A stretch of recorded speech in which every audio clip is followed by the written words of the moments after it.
अस्सलामुअलैकुम गाइस, आज हमारा टॉपिक है enzymes. MDK 224 for NUMS, introduction and characteristics of enzymes, mechanism of action of enzymes, factors affecting the enzyme action, enzyme inhibition। ये चारों topic हम आपको अभी समझाएंगे। इनमें कौन कौन से MCQs आएंगे MDK में। तो आइए चलते हैं, शुरू करते हैं। Enzymes Enzymes are the most important group of proteins which are biologically active. ये आप ऐसे MCQ आएगा, which are biologically active. Enzymes are active group of protein. They tremendously increase the efficiency of a biochemical reaction and are specific for each type of reaction. Enzymes specific होते हैं. Without these enzymes are the reaction would proceed at a very slow speed, making life impossible. Enzyme के बगैर life impossible होगी। Enzymes are composed of hundreds of amino acids. ये hundreds of amino acid मुश्तमिल होते हैं together join together and coiled upon themselves to form a globular structure. अब enzymes का जो है ग्लोबुलर स्ट्रक्चर है, catalytic site is restricted to a small portion of the structure known as active site. ये MCQs बन सकता है। अब वो कैसे बनेगा, ये ऐसे बनेगा। The catalytic activity is restricted to a small portion of the structure known as active site. आगे चलते हैं। The reactant called substrate, reactant को substrate कहते हैं, is attached to the active site consisting of a few amino acids. अच्छा, ये अब कह रहा है कि एक्टिव साइट consist होता है few amino acid पर, while rest of bulk of the amino acids maintain the globular structure of the enzyme. बाकी जो अमीनो एसिड हैं वो एंजाइम के स्ट्रक्चर को मेंटेन रखते हैं। Some enzyme consist solely of proteins. कुछ एंजाइम solely प्रोटीन पर मुश्तमिल होते हैं। Other also have a non-protein part. Non-protein part is called cofactor. Non-protein part को cofactor कहते हैं एंजाइम के, which is essential for the proper functioning of an enzyme. The cofactor usually act as a bridge. Cofactor act as a bridge के तौर पर काम करता है। MCQs भी आ सकता है between the enzyme and its substrate. Often it contributes directly to the chemical reactions which bring about catalysis. Sometimes the cofactors provide a source of chemical energy. ये अब MCQs में आ सकता है। Sometimes cofactor provide a source of chemical energy provide करते हैं, helping to drive reactions which would otherwise be difficult or impossible, जो कि बाद में impossible और difficult होते हैं। Some enzymes use metal ions as cofactors like magnesium and iron, copper, zinc. इनको कहते हैं detachable cofactors. The detachable cofactors is known as activator. अब ये MCQs में आ सकता है। detachable cofactors कौन से हैं, उनको क्या नाम दिया जाता है, उनकी एग्जांपल कौन से हैं, अब ये आ सकता है। आगे चलते हैं यहाँ पर। if the non-protein part is covalently bonded, it is known as a prosthetic group. अब जब non protein part covalently bonded हो तो उसे कहते हैं prosthetic group. If it is loosely attached to the protein part, अगर लूजली अटैच हो तो उसे कहते हैं कोएंजाइम विटामिन से रिलेट होते हैं। कोएंजाइम जो है विटामिन से रिलेटेड होते हैं, और ये coenzymes are which represent the essential raw materials from which coenzymes are made. Coenzyme vitamin से मिलकर बनते हैं। Only small quantities of vitamins are needed, क्योंकि coenzyme again and again use होते हैं, इसलिए हम विटामिन्स की थोड़ी मिकदार हमें रिक्वायर होती है। अब an enzyme with its coenzyme और प्रोस्थेटिक ग्रुप रिमूव्ड, जब एक एंजाइम में प्रोस्थेटिक ग्रुप और कोएंजाइम रिमूव होगा तो उसे कहेंगे एपो एंजाइम। ये भी MCQs में आ सकता है। Adding the correct concentrated enzyme, concentrated coenzyme जब एपो एंजाइम में ऐड करेंगे तो इसकी एक्टिविटी जो है कि बहाल हो जाएगी।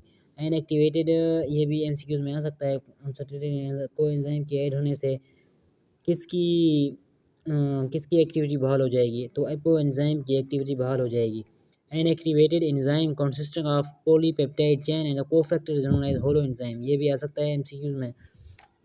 Many enzymes are simply dissolved in the cytoplasm, and other enzymes are tightly bound to certain cellular organelles. They are produced in living for use in the enzymes important in photosynthesis. अब जो enzyme photosynthesis में important है वो कहाँ पाए जाते हैं, ये एमसीक्यूज में आ सकता है, क्लोरोप्लास्ट में पाए जाते हैं। और जो एंजाइम सेलुलर रेस्पिरेशन के लिए इंपॉर्टेंट हैं वो कहाँ पाए जाते हैं, वो पाए जाते हैं माइटोकॉन्ड्रिया में, ये भी एमसीक्यूज में आ सकता है, हम पाए जाते हैं माइटोकॉन्ड्रिया में। अच्छा आगे चलते हैं, some of the enzyme which are involved in protein synthesis. Protein synthesis में जो एंजाइम इन्वॉल्व हैं उन वो कहाँ पाए जाते हैं, वो पाए जाते हैं ना, some of the enzyme which are involved in the synthesis of the protein are integral part of ribosome, वो पाए जाते हैं राइबोसोम के अंदर। एंजाइम के कुछ कैरेक्टरिस्टिक हैं, ये कैरेक्टरिस्टिक इजी हैं, ये आपको आ जाएंगे। बाकी यहाँ है पेप्सिन, पेप्सिन के बारे में कुछ, पेप्सिन जो है ना, पेप्सिन एक पावरफुल प्रोटीन डाइजेस्टिंग एंजाइम है। ये जब ये उस वक्त ये इनएक्टिव शेप में रिलीज़ होगा, इसका इनएक्टिव शेप है पेप्सिनोजन, ये हार्मफुल नहीं है। ये पेप्सिन जब डाइजेस्टिव गेट के अलावा किसी और जगह अगर ये पेप्सिन की सूरत में अगर रिलीज़ होता तो ये डिस्ट्रॉइंग सेल्स इंटरनल स्ट्रक्चर, तो ये सेल्स के इंटरनल स्ट्रक्चर को तबाह कर देता, इसलिए पेप्सिनोजन की शक्ल में ये आता है, ये रिलीज़ होता है और बाद में ये डाइजेस्टिव कैविटी में जाकर पेप्सिन एक्टिव फॉर्म में तब्दील हो जाता है, पेप्सिन में तब्दील हो जाता है यानी। अच्छा आगे चलते हैं, ये भी एमसीक्यूज में आ सकता है कि एंजाइम एक्टिवेशन एनर्जी को कम करते हैं। बाकी ये इजी है, मैकेनिज्म ऑफ एंजाइम एक्शन, ये सब आप देख सकते हैं, ये इजी है,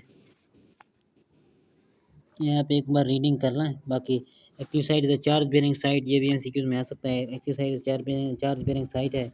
बाकी ये इजी हैं, ये एमसीक्यूज में ये देखें, most enzymes do not float about in a kind of cytoplasmic flow soap, but are attached to membrane system inside the cell in specific and orderly arrangement. Mitochondria and chloroplasts are the good examples of this. Mitochondria, ये कहते हैं कि enzyme जो है ना, enzyme कभी float नहीं करते साइटोप्लाज्मिक सोप में, और अटैच मेम्ब्रेनियस सिस्टम से अटैच होते हैं। इसकी एग्जांपल में माइटोकॉन्ड्रिया और क्लोरोप्लास्ट के एंजाइम जो हैं वो अटैच हैं, ऐसे फ्लो नहीं करते। अब लॉक एंड की मॉडल के बारे में हम आपको बताएंगे। Lock and key model Emil Fischer ने 1890 में पेश किया। एमिल फिशर 1890, ये एमसीक्यूज में आ सकता है और बार बार आया भी है। आगे ये सेम है, in the manner specific can transform one substrate into lock and key model, active site is used as a rigid structure, ये भी है। Lock and key model rigid structure, there is no modification और flexibility in during enzyme, it is used as a template, only template use as a template के तौर पर इस्तेमाल होता है, ये भी एमसीक्यूज में आ सकता है।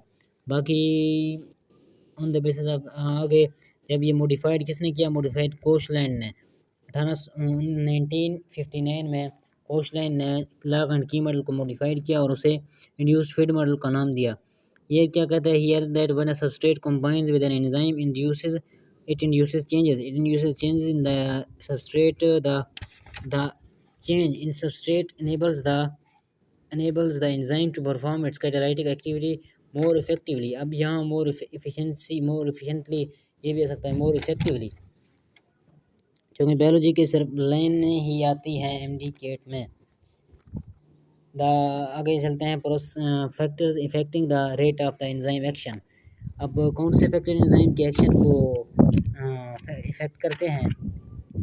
The functional specificity of every enzyme is a consequence of its specific chemistry and configuration. Any factor that can alter the chemistry and shape of an enzyme can affect its rate of catalysis. Some of the important factors that can affect the rate of the enzyme action are concentration of substrate, temperature and pH of the medium, ये affect करते हैं। Enzyme concentration कैसे affect करता है, enzyme concentration, the rate of the reaction depends directly on the amount of the enzyme present at a specific time at unlimited substrate concentration. जब substrate की limit unlimited हो तो enzyme और reaction rate directly proportional है, क्योंकि जितना ज़्यादा substrate होगा जब एंजाइम बढ़ाएंगे तो रिएक्शन तेज़ होगा, ये directly proportional. If the amount of the enzyme is increased by 2-fold the reaction rate is doubled. ये भी एमसीक्यूज में आ सकता है। By increasing the enzyme molecules and increase in the number of active site की number ज़्यादा हो जाती है. More active sites will convert the substrate molecular product in the after certain limiting concentration. जब सबस्ट्रेट की कंसंट्रेशन कम हो जाएगी तो रिएक्शन नहीं डिपेंड करेगा एंजाइम के अमाउंट पर. दूसरा है substrate concentration. At low concentration of substrate, the reaction rate is directly proportional to the substrate available. अब जब लो कंसंट्रेशन होगा इंजाइम तो वैसे ही इंजाइम शामिल होगा लेकिन कंसंट्रेशन ऑफ सबस्ट्रेट लो होगा. तो इस रिएक्शन में जब सबस्ट्रेट ऐड करेंगे तो ये रिएक्शन तेज़ हो जाएगा. आगे चलते हैं. If the enzyme concentration is kept constant, अगर enzyme concentration को रखें kept constant and the amount of substrate is increased, a point is reached when a further increase in the substrate does not increase the rate of the reaction anymore. This is because at high substrate level all the active sites of the enzymes are occupied and further increase in the substrate does not increase the reaction rate. ये कह रहा है जब हम substrate के level को बढ़ाएंगे एक वक्त ऐसा आएगा जब रिएक्शन रेट नहीं बढ़ेगा, क्योंकि एंजाइम की तमाम एक्टिव साइट जो है ना सबस्ट्रेट को घेर लेंगे. अब ज़्यादा सबस्ट्रेट डालने से एक्टिव साइट जो नहीं बचाएंगे तो रिएक्शन तेज़ नहीं होगा. आगे चलते हैं. टेम्परेचर. अगला हमारा फैक्टर है temperature. The rate of enzyme control reactions में increase with increase in temperature but up to a certain limit. All enzymes can work at their maximum rate at a specific temperature called optimum temperature. ये भी आ सकते हैं excuse में. For example of human body 37 degree is the optimum temperature. ये भी MCQs में आ सकता है और important MCQs हर बार आता है. Heat provides activation energy. Heat provide करता है activation energy and therefore chemical reactions are accelerated at high temperature. Heat also supplies kinetic energy to the reacting molecules causing them to move rapidly. जब move rapidly करेंगे तो reaction तेज़ हो जाएगा. Thus the reactants move more quickly and chances of their collision with each other are increased. However, further increase in heat energy also increase the vibration of the atoms which make up the enzymes molecules. If the vibrations become too violent, अगर vibrations ज़्यादा बढ़ जाएं, globular structure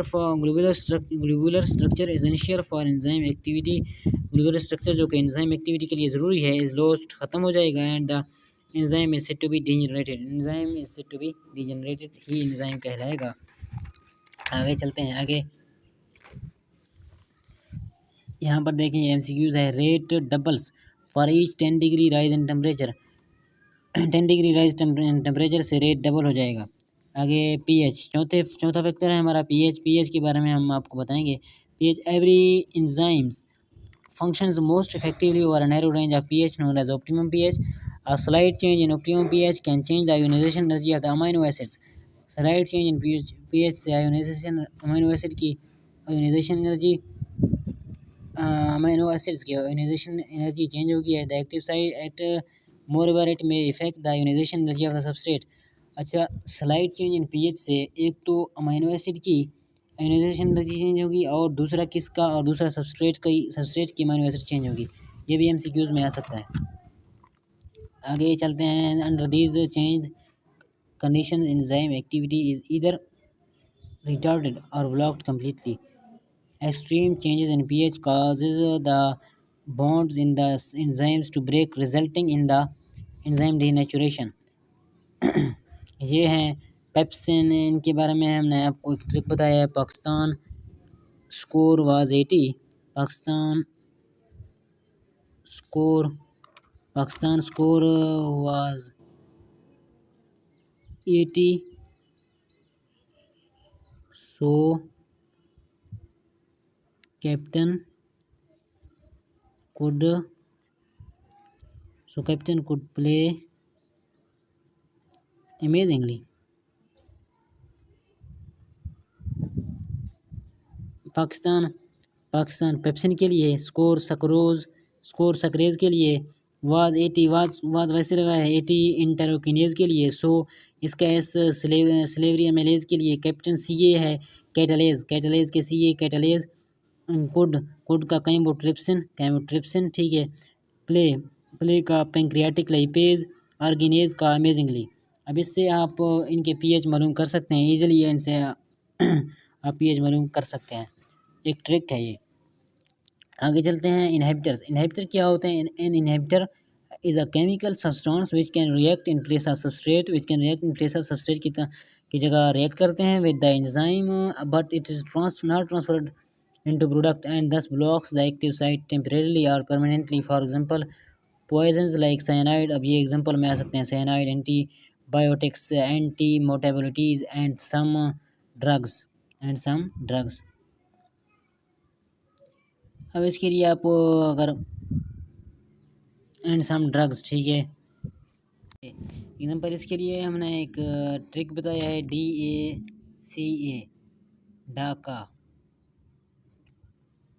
D से drugs, ठीक है। ए से antibiotics, ठीक है। सी से साइनाइड, और दूसरे ए से एंटी मेटाबोलिटीज़। डाका, इस ट्रिक से आप ये एग्जांपल याद कर सकते हैं। अब इनहिबिटर के दो टाइप्स हैं, एक है रिवर्सिबल और एक है रिवर्सिबल। ये रिवर्सिबल इनहिबिटर किसे कहते हैं? They check the reaction rate by occupying the active sites और destroying the structure. They occupy the active site by forming a covalent bond, or they may be physically block the active site. अब covalent bond बनाते हैं irreversible inhibitor। Reversible inhibitor होते हैं, they form weak linkage, ये weak linkage बनाते हैं, ठीक है। आगे with the enzyme their effect can be neutralized completely और partly by increase in the concentration of the substrate. ये अब एमसीक्यूज में आ सकता है कि इनका जो असर है ये ख़त्म किया जा सकता है कम्प्लीटली या partly by the increase in the concentration of substrate के कंसंट्रेशन बढ़ाने से इनका इफेक्ट कैंसिल किया जा सकता है। They are further divide into two major types. Further ये दो मेजर टाइप्स में डिवाइड हैं, कम्पिटिटिव और नॉन कम्पिटिटिव। अब किसकी दो टाइप्स हैं? रिवर्सिबल की दो टाइप्स हैं, कम्पिटिटिव और non competitive. Competitive inhibitors because of the structural similarity with the substrate, ये स्ट्रक्चरल सिमिलरिटी रखते हैं with the substrate. They may be select तो हो जाते हैं, but are not able to activate the catalytic site. Competitive inhibitor similarity रखते हैं substrate से, पहले तो ये एमसीक्यू था, और ये सिलेक्ट हो जाते हैं, बट ये प्रोडक्ट बनाने के एबल नहीं होते, और एक्टिवेट द कैटालाइटिक साइट के एक्टिवेट कराने के एबल नहीं होते, दस प्रोडक्ट फॉर्म नहीं होता। Non competitive inhibitor they form enzyme inhibitor complex at a point other than active site. ये भी एमसीक्यूज में आ सकता है। They alter the structure of the enzyme in such a way that even if genuine substrate binds the active site, catalysis fail to take place. ये उसकी active site को इतना तबाह कर देते हैं कि इवन अब एक सबस्ट्रेट भी उससे जाकर मिले तो ये रिएक्शन नहीं होगा, इम्पॉसिबल। ये एमसीक्यूज में है। कम्पिटिटिव इनहिबिटर मेलोनिक एसिड एक कम्पिटिटिव इनहिबिटर